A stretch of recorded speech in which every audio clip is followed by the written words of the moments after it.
Glória a Deus.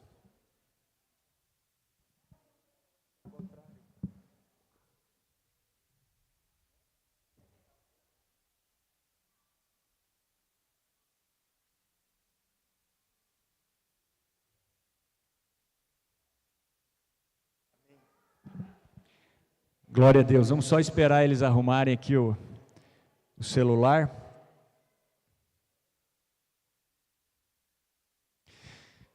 Você que está com a sua Bíblia, quiser acompanhar a leitura do texto base de hoje, é Romanos 11, 36. Nós finalizamos no último final de semana as ministrações sobre propósitos, né?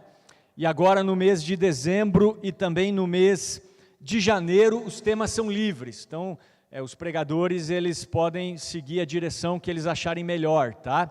E eu estava na terça-feira com os irmãos aqui da escola bíblica, né? Estávamos na última aula, estávamos ali no período de confraternização, e um dos irmãos sugeriu: pastor, por que você não fala sobre mordomia cristã? Faz tempo que você não fala sobre esse assunto é um assunto muito bom, enfim.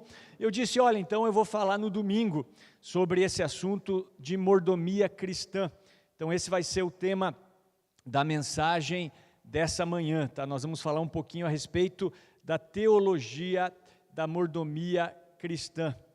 Apesar de que o irmão, ele está acho que na salinha, né? Hoje está de escala. E o Hélito foi para a salinha hoje? Então tá, foi ele que falou comigo. Mas vamos lá então, Romanos 11, versículo 36, diz assim a palavra de Deus através do apóstolo Paulo: porque dele e por ele e para ele são todas as coisas, glória, pois, a ele eternamente, amém. Glória a Deus. Então, como eu disse a vocês, hoje vamos falar um pouquinho a respeito de mordomia cristã.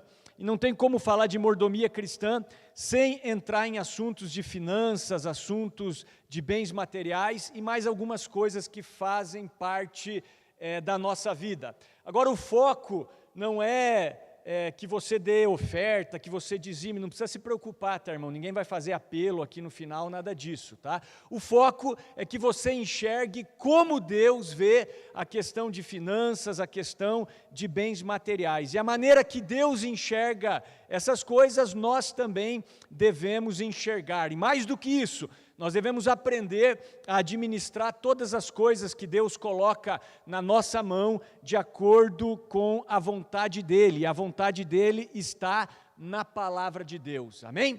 Então, a teologia da mordomia cristã é, ao meu ver, uma das teologias mais importantes quando nós falamos de finanças e de bens materiais. Se você quer entender o que a Bíblia fala a respeito desse assunto e ter uma vida financeira, uma vida material alinhada aos princípios da palavra de Deus, continue comigo e você vai aprender um pouquinho a respeito dessa teologia, a teologia da mordomia cristã. E eu quero começar com algumas perguntas a vocês. Eu quero perguntar a vocês o seguinte: você tem um carro? Pense aí, você tem um carro? Sim ou não? Você tem uma esposa? Você tem um marido? Você tem filhos? Você tem algum animal de estimação, por exemplo? Pense em todas as coisas que você tem. Pensa aí um pouquinho.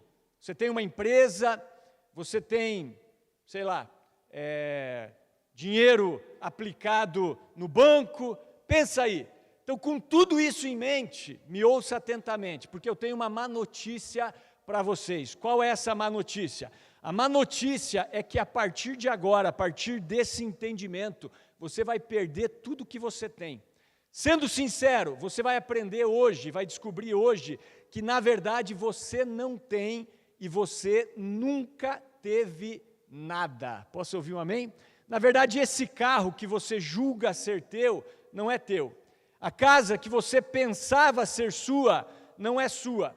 Os filhos que você diz serem teus, na verdade, eles não são teus. Nós acabamos de ler um versículo da palavra que diz que porque dele e por ele e para ele são todas as coisas. Dele quem? Do Senhor.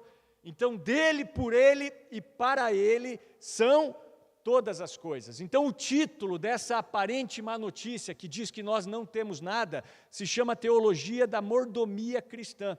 Então, a partir de agora, você vai conhecer absolutamente tudo que você precisa saber a respeito de mordomia cristã, o que ela é, o que ela diz, quais são os seus fundamentos e suas aplicações na sua vida diária. E isso vai mudar com certeza radicalmente a sua visão a respeito da teologia financeira. Então, o que seria a teologia da mordomia cristã? De forma simples, olha só o que a mordomia cristã diz: tudo aquilo que temos, na verdade, não é nosso. Tudo pertence a Deus. Logo, nós somos apenas mordomos daquilo que Deus nos confiou. Amém? Então, você não tem absolutamente nada. É isso que a mordomia cristã aponta para nós. Então, diante dessa definição, eu penso que você deve deixar de lado todo aquele entendimento errôneo a respeito de mordomia. Porque quando nós falamos de mordomia, no nosso dia a dia, qual é o entendimento que a maioria das pessoas tem quando a gente fala de mordomia? A mordomia é algo que os políticos têm, né? Olha só que mordomia, que vida boa que eles têm, né? Por exemplo, o político vive uma vida de mordomia, ou a mordomia é referida às vezes àquela pessoa preguiçosa, né? Olha só que pessoa que vive numa mordomia, um preguiçoso, não faz nada da vida, né? Os outros trabalham e ele fica de boa, mas a mordomia, na verdade, não significa isso. A mordomia na Bíblia não tem uma conotação negativa. Nas Sagradas Escrituras, a mordomia está relacionada a uma função profissional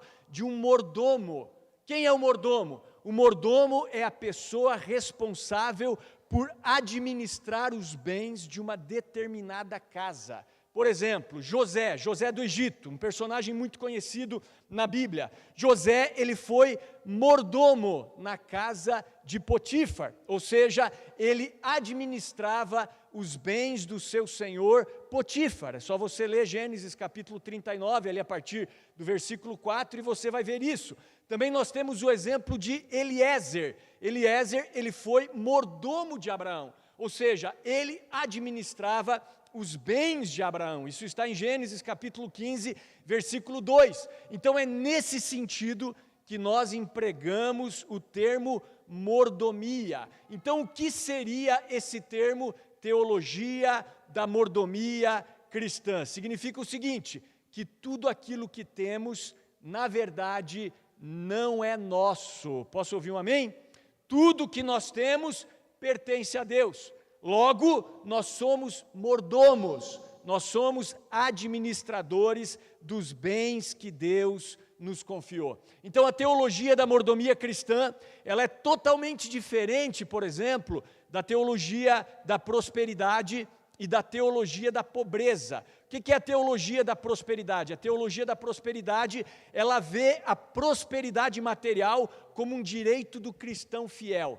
Nas igrejas que acreditam na teologia da prosperidade, que são igrejas, ao meu ver, heréticas, né, são seitas, elas dizem assim: se você está passando por dificuldade financeira, deve ter alguma coisa errada na sua vida. Você está em pecado, você está debaixo de maldição, tem que expulsar o demônio da escassez da sua vida. Você está endemoniado ou com algum problema na sua vida. Ou seja, a pobreza é vista como uma maldição. E se você é um cristão fiel de Deus, você necessariamente precisa prosperar. E essas pessoas, elas atraem as outras pessoas, né? Esses pregadores atraem as pessoas para a igreja com essa proposta de que você vai enriquecer. Então venha para Jesus. Se você não tem carro, você vai ter carro. Se você não tem casa, você vai ter casa. Se você não tem dinheiro, você vai ter dinheiro. Você vai prosperar. É assim que essas igrejas atraem as pessoas. Por outro lado, existe também a teologia da pobreza. O que a teologia da pobreza diz? Diz que quanto mais pobre você é, mais espiritual você é também, né? Inclusive, algumas áreas da teologia fazem voto de pobreza, né? Então as pessoas optam por não ter absolutamente nada, ou praticamente nada, só o básico para viver, porque elas julgam que quanto mais você tem, menos espiritual você é. Agora, a teologia da mordomia cristã contraria tudo isso. a teologia da mordomia cristã, ela diz o seguinte: não importa se você tem muito ou se você tem pouco, o que importa é a maneira que você administra aquilo que Deus colocou em suas mãos, porque na verdade você não tem nada. Então existe uma diferença entre teologia da prosperidade, teologia da pobreza e teologia da mordomia cristã. Eu repito, a teologia da prosperidade considera a quantidade de bens de uma pessoa. A teologia da pobreza considera a pobreza da pessoa, quanto mais pobre, mais espiritual. E a teologia da mordomia cristã considera a qualidade no uso dos bens. Não importa se você tem muito, não importa se você tem pouco, na verdade você não tem nada. O que importa é o que você faz com aquilo que Deus colocou nas suas mãos. Posso ouvir um amém? Então, amados, queridos da comunidade cristã Nova Jerusalém, aqui nós não somos adeptos da teologia da prosperidade, também não somos adeptos da teologia da pobreza, mas nós somos adeptos da teologia bíblica, que é a teologia da mordomia cristã. E eu repito, que diz que tudo o que nós temos pertence a Deus. Então, independentemente da quantidade do que temos, nós precisamos administrar aquilo que Deus colocou nas nossas mãos de maneira bíblica. Então isso faz com que a tua ideia sobre finanças, sobre bens materiais e sobre todas as outras coisas mudem. Então continue comigo e eu vou trazer para vocês aqui as 3 verdades da teologia da mordomia cristã. A primeira delas eu já falei, mas eu quero dar mais uma enfatizada, que diz assim, primeira verdade impactante da mordomia cristã: nós não temos nada. Então diga assim comigo: eu não tenho nada. Amém? Nós não temos nada. Então tudo, absolutamente tudo o que aparentemente temos, na verdade não é nosso. Tudo pertence a Deus. Então o carro que me trouxe até aqui, na verdade não é meu, né? A casa que eu vou depois daqui, na verdade não é minha. A esposa que eu digo ser minha, na verdade não é minha. O filho ou os filhos que eu digo ser meus, não são meus. Na verdade nada, absolutamente nada é nosso. Tudo pertence a Deus. Todas essas coisas Deus colocou nas minhas mãos para que eu administre. E nós vamos ver que nós vamos prestar contas dessa administração. Então a Bíblia deixa muito claro que tudo pertence a Deus. Nós lemos ali um texto que diz que porque dele, por ele, para ele são todas as coisas. Agora vamos ler o Salmo 50, versículos 10 e 11. Olha só o que diz. Acompanhe aqui no telão. Porque meu é todo animal da selva, e o gado sobre milhares de montanhas. Conheço todas as aves dos montes, e minhas são todas as feras do campo. Ou seja, todos os animais pertencem a Deus. Então, se você tem um animalzinho de estimação aí na sua casa, sinto-lhe em dizer que esse animal não é teu. Esse animal está sob os seus cuidados, porque ele pertence a Deus. Esse texto está dizendo que os animais pertencem a Deus. Agora vamos acompanhar Ageu, capítulo 2, versículo 8. Olha só o que o profeta Ageu diz. Ele diz assim, minha é a prata e meu é o ouro, disse o Senhor dos Exércitos. Então o que Deus está dizendo? Que todo o dinheiro que existe sobre a face da terra é dele. É dele. Então por que alguns têm mais, outros têm menos? Deus distribui como Ele quer, irmãos, né? Por que Ele abençoa uns e não abençoa outros? Eu não sei, para alguns talvez o ter dinheiro nem seja bênção, né? Porque as pessoas muitas vezes passam a confiar nos seus recursos financeiros. Mas o que nós precisamos entender é que todo o dinheiro que você já recebeu e ainda receberá, não pertence a você, pertence ao Senhor. Amém? E para ser ainda mais direto, mais objetivo, olha só o Salmo 24, versículo 1. Diz assim o Salmo 24, versículo 1.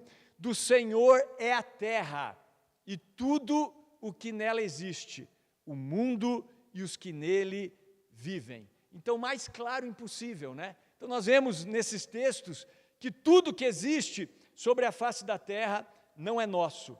Tudo que existe sobre a face da terra é de Deus. Então os teus recursos financeiros, o carro que te trouxe até aqui, a casa que você mora, o seu cônjuge, os seus filhos, os seus animais, a sua empresa, essa igreja mesmo, essa igreja não é nossa, Essa igreja é do Senhor, a igreja é do Senhor Jesus Cristo, e nós prestaremos conta da maneira que nós administramos, principalmente nós, né, os líderes, inclusive nós, os mestres, aqueles que ensinamos, nós receberemos um juízo de maior rigor, não sei se você sabe disso. Então tem pessoas que querem ser mestres, né, querem ensinar. Você quer ensinar, irmão? Você quer um dia estar aqui nesse púlpito? Sabe o que a Bíblia diz? Que nós, os mestres, seremos julgados com um rigor maior, porque nós estamos ensinando.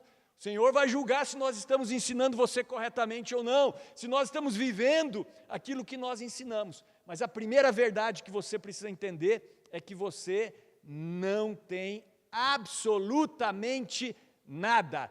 Tudo aquilo que está nas suas mãos pertence a Deus. Essa é a primeira verdade da mordomia cristã. Estão conseguindo me acompanhar? Posso ouvir um amém?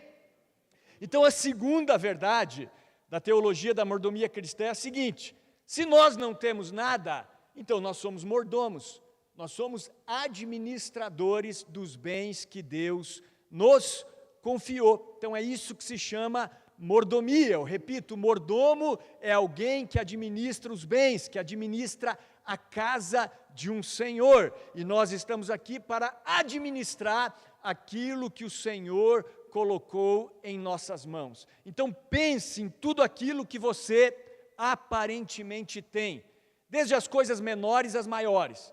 Então pensa, por exemplo, no copo de água, que você toma água ou qualquer outro tipo aí de bebida.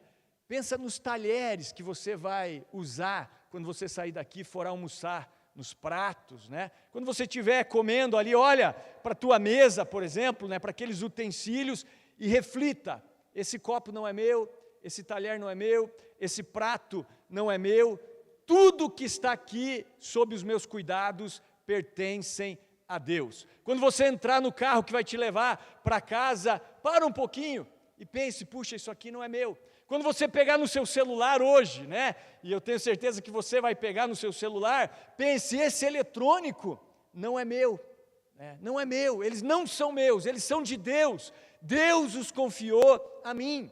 Olha aí para o seu cônjuge ao seu lado, para os seus filhos, se eles estão aí, para os irmãos, essas pessoas não te pertencem, todas essas pessoas são propriedades do Senhor, amém? E eu digo mais: olhe para os seus dons, para os seus talentos. Talvez você tenha o dom de ensino, talvez você tenha o dom da liderança, talvez você tenha o dom da generosidade, da operação de milagres, do discernimento de espírito, talvez você tenha o dom das artes, né? A música, a dança, a culinária, o design, não sei. Tudo que você tem, sejam bens materiais ou bens imateriais, como os talentos que Deus colocou nas suas mãos, isso foi Deus que confiou a você. Nós vamos prestar contas de todas essas coisas. Então, se você tem um dom, se você tem um talento, e você não está usando isso da maneira que Deus gostaria que você usasse, nós vamos ver que nós vamos ser julgados por isso também.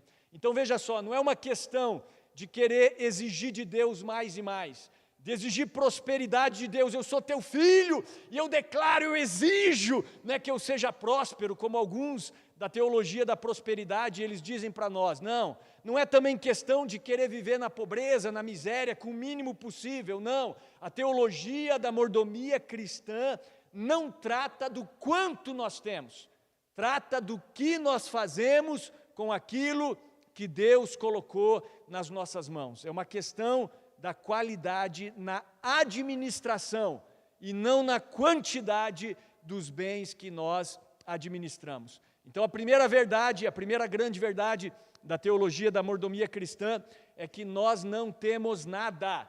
Você não tem absolutamente nada. Tudo, absolutamente tudo, pertence ao Senhor. Segunda grande verdade da teologia da mordomia cristã é a seguinte: se nós não temos nada, então nós somos mordomos. Nós somos administradores dos bens, dos talentos, daquelas coisas que Deus nos confiou. E a terceira verdade, eu já vou finalizar, eu vou ser bem breve hoje porque nós temos a ceia, é que se eu estou administrando bens que não são meus e coisas que não são minhas, todos nós teremos que prestar contas da nossa administração. Amém? Então isso aqui é muito importante, irmãos. Saiba disso que eu estou falando. Estou falando a verdade para vocês. Um dia todos nós estaremos diante do Senhor e nós vamos prestar contas do que nós fizemos com aquilo que Deus confiou nas nossas mãos. E quando nós estamos falando sobre isso, é impossível deixar de falar da parábola dos talentos, não é verdade? A parábola dos talentos, ela está em Mateus 25, a partir do versículo 14. Eu não vou ler essa parábola para vocês, mas eu vou contar, e depois nós vamos ler apenas um versículo. Mas o que essa parábola diz? Ela diz que um senhor, ele saiu de viagem, saiu da sua terra, e ele distribuiu os seus bens. E ele entregou a um dos seus servos 5 talentos, a outro ele entregou 2 talentos, e a outro ele entregou 1 talento. E ele disse assim, negociai até que eu volte. Olha só, presta atenção. Quando a Bíblia fala de talentos, ela não está falando de habilidades, tá? Porque talento na Bíblia era uma quantidade monetária, era dinheiro, tá? Então a parábola está falando de dinheiro, certo? Mas nós podemos trazer também para questões imateriais, como uma habilidade que você tenha. Mas só para você ter ideia, um homem recebeu 5 talentos, outro recebeu 2 talentos e outro recebeu 1 talento. Mesmo o que recebeu 1 talento, recebeu muita grana, irmãos. Por quê? O que era 1 talento na época da Bíblia? 1 talento era o equivalente a 6.000 denários. Então, 1 talento, 6.000 denários. Sabe o que era um denário? Um denário era o salário de um trabalhador braçal, era uma diária. Então, digamos, eu fiz uma diária hoje na sua casa, ali fui prestar um serviço para você, você me pagaria 1 denário. 1 talento era 6.000 denários. Eram 6.000 dias de trabalho. Então, veja quanto recebeu que ganhou 5 talentos. Recebeu muito. O que recebeu 2 também recebeu muito. Mas o que recebeu 1 também recebeu muito. Recebeu cerca de 6.000 denários. E o Senhor disse assim, negociai até que eu volte. E o detalhe é que cada um recebeu de acordo com a sua capacidade. E o que aconteceu? Aquele que recebeu 5 talentos, ele administrou tão bem, que quando o Senhor voltou de viagem, ele tinha 10 talentos. Ele disse assim, Senhor, está aqui, toma 10 talentos, né? Eu administrei, eu investi o teu dinheiro, está aqui 10 talentos. Sabe o que o Senhor disse? Esse Senhor representa o Senhor Jesus, tá? Muito bem, servo bom e fiel. Foste fiel no pouco, sobre o muito eu te colocarei. Entra no gozo do teu Senhor, entra na salvação aqui. O que tinha ganho 2 talentos, ou recebido 2 talentos, também disse, Senhor, também investi, tenho aqui 4 talentos, também multiplicou os talentos desse que recebeu 2. A mesma palavra do Senhor veio, muito bem, servo bom e fiel, foste fiel no pouco, sobre o muito te colocarei, entra no gozo do teu Senhor. Mas aquele que recebeu 1 talento, sabe o que ele fez? Ele, com medo do Senhor, que era um homem severo, ele enterrou esse talento. E quando o Senhor voltou, ele disse assim, Senhor, eu sabia que tu é um homem muito severo, que ceifa onde não plantou, que ajunta onde não espalhou, então está aqui o teu talento, estou devolvendo 1 talento para você. O que o Senhor disse? Mau e negligente servo. Quer ver? Vamos ler, coloca lá para mim, Paulo. Mateus 25, versículo 28. Ele disse, mau e negligente servo, então você devia ter confiado o meu dinheiro aos banqueiros, para que quando eu voltasse, o recebesse de volta com juros. Tirem o talento dele e entreguem-no ao que tem 10. Por quê? Daí eu vou continuar aqui. Porque o que tem, mais lhe será dado. E o que não tem, até o que tem, lhe será tirado. Amém, queridos? Então nós vemos aqui que o Senhor julgou os seus servos pela administração dos seus bens. Os que administraram bem foram premiados. Os que administraram mal, ou no caso esse que administrou mal, ele foi lançado nas trevas, onde há choro, ranger de dente, foi chamado de mau, negligente servo. O talento dele foi tirado e foi entregue ao que tem 10. Então tudo aquilo que está nas suas mãos, na verdade não pertence a você, pertence a Deus. Você não tem absolutamente nada. E se você não tem nada, então você é um administrador. Você é um mordomo daquilo que Deus colocou nas suas mãos.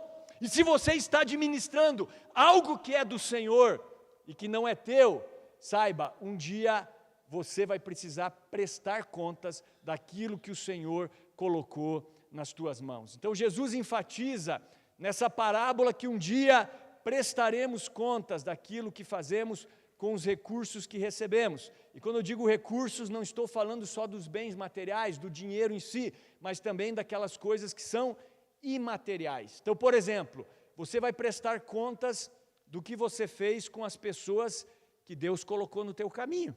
Repito aqui, filhos, amigos, familiares, o teu cônjuge, por exemplo.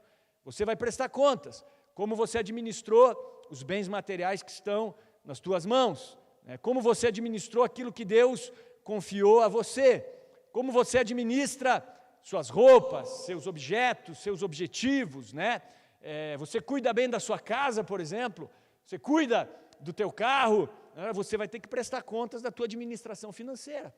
Eu me lembro que um dia eu estava conversando com um pastor, e esse pastor ele tinha sido abençoado assim, com vários carros assim, que irmãos tinham dado para ele, mas todos se perderam, porque ele não cuidava.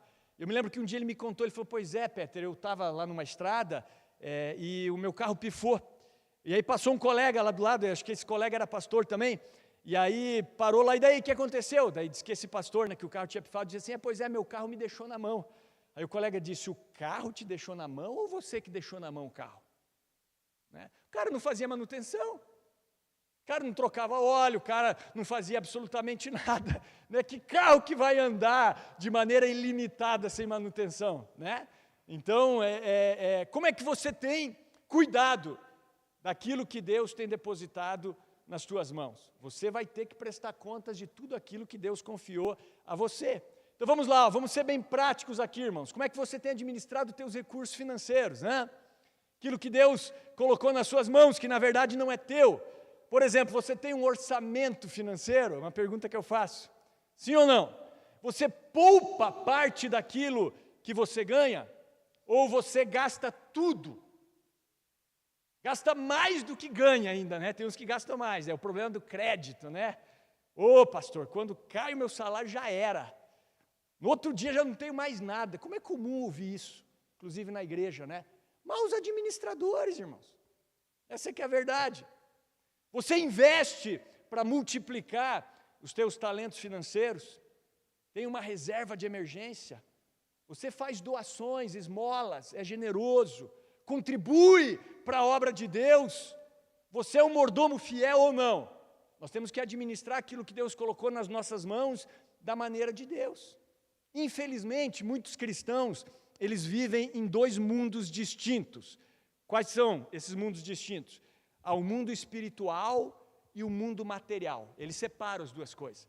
Não, aqui é material, então aqui eu administro da minha maneira. Deus não se mete nessa maneira que eu administro minhas coisas materiais. A parte espiritual, tudo bem. Deus pode se meter, o pastor pode se meter, o irmão pode se meter. Mas na parte material, quem se vira sou eu. Só que eu quero dizer para você que a maneira que você administra os teus bens materiais fala o quão espiritual você é. Vou provar biblicamente para vocês. Quem disse isso não fui eu. Quem disse isso foi Jesus. Ele disse que se vocês não forem fiéis nas riquezas desse mundo, a gente já vai ler, quem lhes confiará as verdadeiras riquezas? Se você não administra bem o teu dinheiro, como é que Deus vai dar coisas espirituais para você? Você não tem nenhuma capacidade de administrar as coisas espirituais. É isso que ele está dizendo.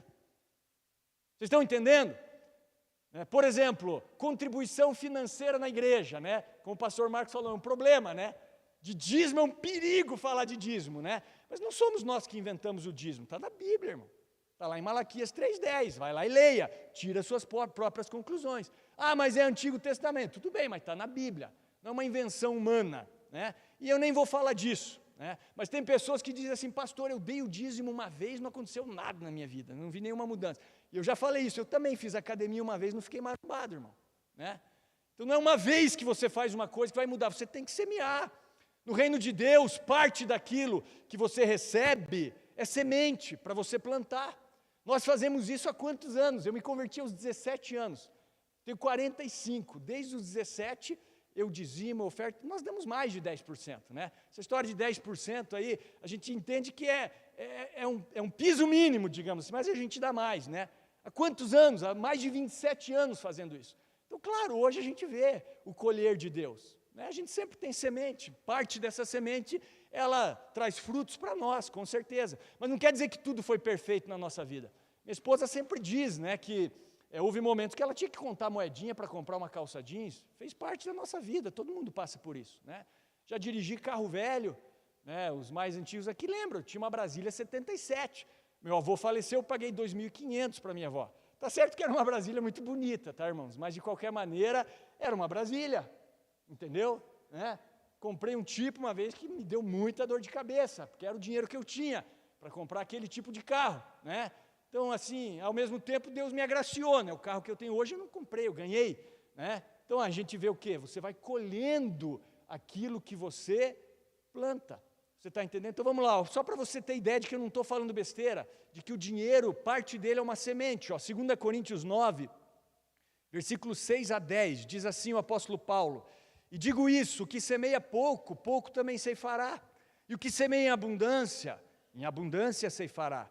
Cada um contribua segundo propôs no seu coração, não com tristeza ou por necessidade, porque Deus ama o que dá com alegria. E Deus é poderoso para fazer abundar em vós toda a graça, a fim de que, tendo sempre em tudo toda a suficiência, abundeis em toda boa obra. Conforme está escrito, espalhou, deu aos pobres, a sua justiça permanece para sempre. Então veja, ele está comparando a contribuição financeira com uma semente. Então parte daquilo que você ganha é para o teu consumo, é para você comer, é para você pagar suas contas, mas uma parte disso que Deus te dá é semente que deve ser semeada, para que dê mais frutos lá na frente. É assim que se administra no reino de Deus. Você tira a parte de Deus, você faz uma planilha financeira, você gasta menos do que ganha. Quer prosperar financeiramente? Primeiro, faça alguma coisa para aumentar os teus ganhos. Primeira coisa. Segunda coisa, faça alguma coisa para baixar os seus gastos. É simples, entendeu? E você vai prosperar financeiramente. Essa é a verdade. E eu quero ler com vocês, para vocês verem que eu não estou falando besteira aqui, que Jesus, ele mostra que se você administra bem o que Deus coloca nas tuas mãos aqui, materialmente falando, você é uma pessoa espiritual. Ó, Lucas 16, versículo 11. Olha só o que ele diz. Lucas 16, 11. Assim, se vocês não forem dignos de confiança em lidar com as riquezas deste mundo ímpio, quem confiará as verdadeiras riquezas a vocês? Então ele está falando, se você não é fiel nas coisas deste mundo ímpio, das coisas materiais, quem lhes confiará as verdadeiras? Então veja como esse versículo é forte, é claro, é direto. Se você não é um bom mordomo das coisas que Deus confiou a você nesta vida, você não tem condições de administrar as coisas espirituais, queridos. Posso ouvir um amém? Você está me acompanhando? Você está aí meio assustado com o que eu estou falando ou não? Eu estou falando a verdade aqui para vocês, né? Então é uma coisa muito clara na Bíblia. Então mais cedo ou mais tarde, nós teremos de prestar contas da nossa mordomia. E por que eu acho importante falar sobre isso? Para que você conheça como que a comunidade cristã Nova Jerusalém vê a questão financeira. Nós vemos dessa maneira. Nós somos adeptos da teologia da mordomia cristã, onde nós entendemos que tudo o que nós temos, na verdade, não é nosso. Tudo que nós temos pertence a Deus. Dessa maneira, nós somos mordomos, nós somos administradores. E um dia, nós teremos que prestar contas da nossa administração. Para finalizar, repito que a teologia da mordomia cristã é diferente da teologia da prosperidade, que diz que nós temos direito à prosperidade material, mas é contrário também à teologia da pobreza, que vê a limitação de recursos materiais como uma virtude. Não, a mordomia cristã vê a administração dos recursos que Deus colocou nas suas mãos. Amém? E esse é meu desafio para a igreja nessa manhã, para que você, se você ainda não faz isso, para que você comece a administrar os seus bens, não da sua maneira, mas da maneira de Deus. E a maneira de Deus está clara na palavra do Senhor. Por isso é importante conhecer a palavra, né? Nós só vamos saber como Deus quer que administremos as coisas através da palavra. A Bíblia mostra como você, marido, deve tratar a sua esposa, por exemplo. Como você, esposa, deve tratar o seu marido. Como os pais devem lidar com seus filhos. Como os filhos devem lidar com seus pais. Como você deve administrar, como eu falei, as suas finanças. Como você deve administrar o seu ministério. Como você deve administrar a sua empresa. Tudo isso a Bíblia fala, irmãos.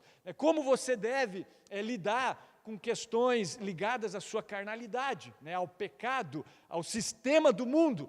Tudo isso a Bíblia nos ensina, e nós precisamos entender que é da vontade de Deus que venhamos a administrar todas essas coisas de acordo com aquilo que Ele pensa, e não da maneira que você pensa.